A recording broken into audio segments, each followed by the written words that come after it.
Assalamualaikum warahmatullahi wabarakatuh. Sahabat Nusantara, Nabi Ibrahim yang hijrah meninggalkan Mesir bersama istrinya Siti Sarah dan Siti Hajar pergi menuju Palestina. Ia juga membawa serta semua binatang ternaknya dan harta miliknya yang telah diperolehnya sebagai hasil usaha niaganya di Mesir. Setelah berminggu-minggu berada dalam perjalanan yang melelahkan, tibalah Nabi Ibrahim bersama Ismail dan ibunya di Mekah. Mekah merupakan tempat di mana Masjidil Haram sekarang berada. Di sanalah Nabi Ibrahim mengakhiri perjalanannya, dan disitulah ia meninggalkan Siti Hajar bersama putranya yang hanya dibekali dengan makanan seadanya. Sedangkan keadaan di sekitarnya tiada tumbuhan-tumbuhan, tiada air mengalir, yang terlihat hanyalah batu dan pasir kering. Alangkah sedih dan cemasnya Siti Hajar ketika akan ditinggalkan oleh Ibrahim seorang diri bersama dengan anaknya yang masih bayi di tempat yang sunyi senyap dari segala-galanya kecuali batu, gunung, dan pasir. Ia yakin bahwa Allah Subhanahu wa Ta'ala akan melindungi Ismail dan ibunya dalam tempat pengasingan itu dari segala kesukaran dan penderitaan. Ia berkata kepada Siti Hajar, "Bertawakallah kepada Allah yang telah menentukan kehendaknya. Percayalah kepada kekuasaannya dan rahmatnya. Dialah yang memerintah aku membawa kamu ke sini, dan dialah yang akan melindungimu dan menyertaimu di tempat yang sunyi ini. Sesungguhnya kalau bukan perintah dan wahyunya, tidak sesekali aku meninggalkan kamu di sini seorang diri bersama putraku yang sangat kucintai ini. Percayalah, wahai Hajar, bahwa Allah yang Maha Kuasa tidak akan menelantarkan kamu berdua tanpa perlindungannya. Rahmat dan berkahnya akan tetap turun di atas kamu untuk selamanya, insya Allah."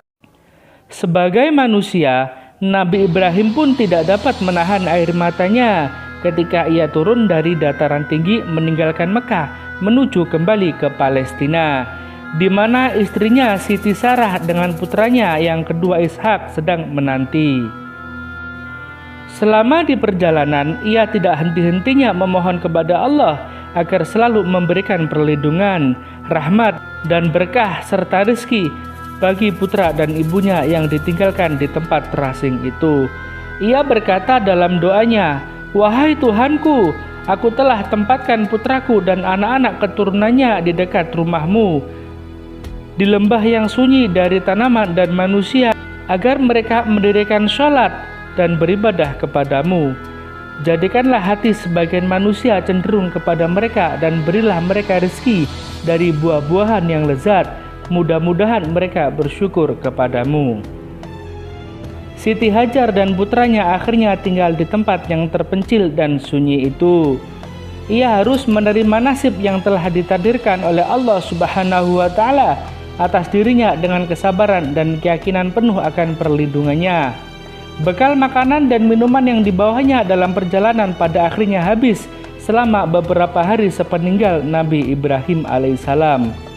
Sejak itu, mulailah terasa beratnya beban hidup yang harus ditanggungnya sendiri tanpa bantuan suaminya. Ia masih harus menyusui anaknya, namun air susunya makin mengering disebabkan kekurangan makan. Anak yang tidak dapat minuman akhirnya menangis tidak henti-hentinya. Pada saat itu, Siti Hajar menjadi panik, bingung dan cemas mendengarkan tangisan anaknya hari itu. Ia menoleh ke kanan dan ke kiri serta lari ke sana ke sini mencari sesuap makanan atau seteguk air dapat meredakan tangisan anaknya. Namun sia-sialah usahanya. Ia berlari menuju Bukit Syafa dan Marwah untuk mendapatkan sesuatu yang dapat menolongnya. Tetapi hanya batu dan pasir yang ada. Kemudian dari Bukit Syafa ia melihat bayangan air yang mengalir di atas Bukit Marwah dan larilah ia ke tempat itu.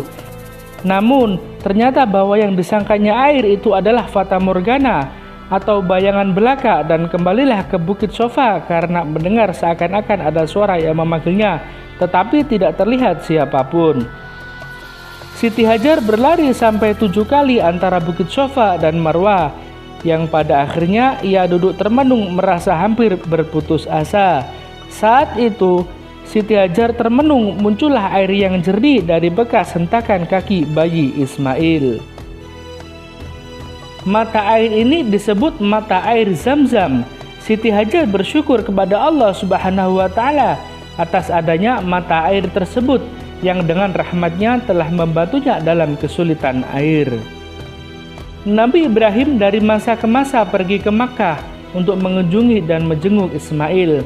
Hatinya yang selalu resah bila mengenangkan keadaan putranya bersama ibunya yang ditinggalkan di tempat yang tandus, jauh dari masyarakat kota dan pergaulan umum.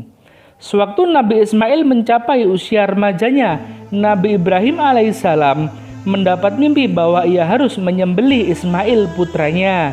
Nabi Ibrahim tidak tega melakukannya dan merupakan ujian yang sangat berat yang ia hadapi.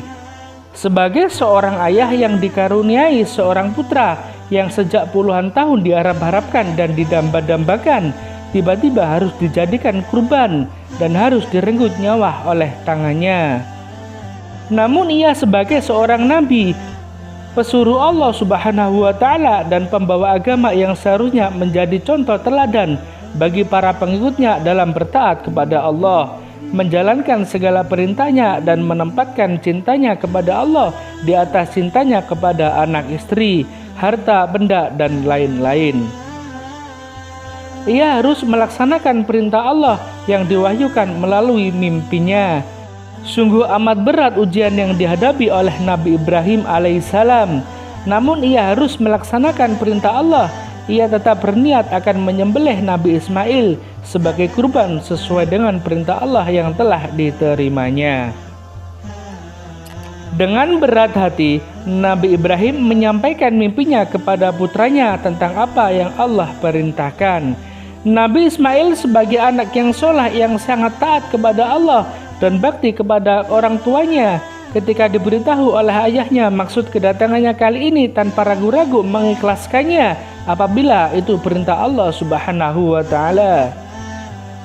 Saat penyembelihan telah tiba, diikatlah kedua tangan dan kaki Ismail, lalu diambillah pedang tajam yang sudah tersedia, dan sambil memegang pedang di tangannya, kedua mata Nabi Ibrahim yang tergenang air berpindah memandang dari wajah putranya ke pedang yang mengilap di tangannya. Saat itu hati beliau menjadi tempat pertarungan antara perasaan seorang ayah di satu pihak, di pihak lain kewajiban seorang rasul. Pada akhirnya dengan memejamkan matanya, pedang diletakkannya dan hendak dihunuskan kepada leher Nabi Ismail. Seketika itu Allah Subhanahu wa Ta'ala mengganti Nabi Ismail dengan seekor domba yang besar.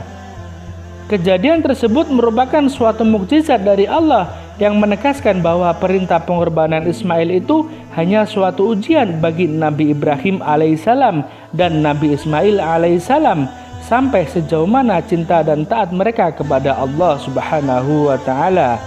Ternyata keduanya telah lulus dalam ujian yang sangat berat itu.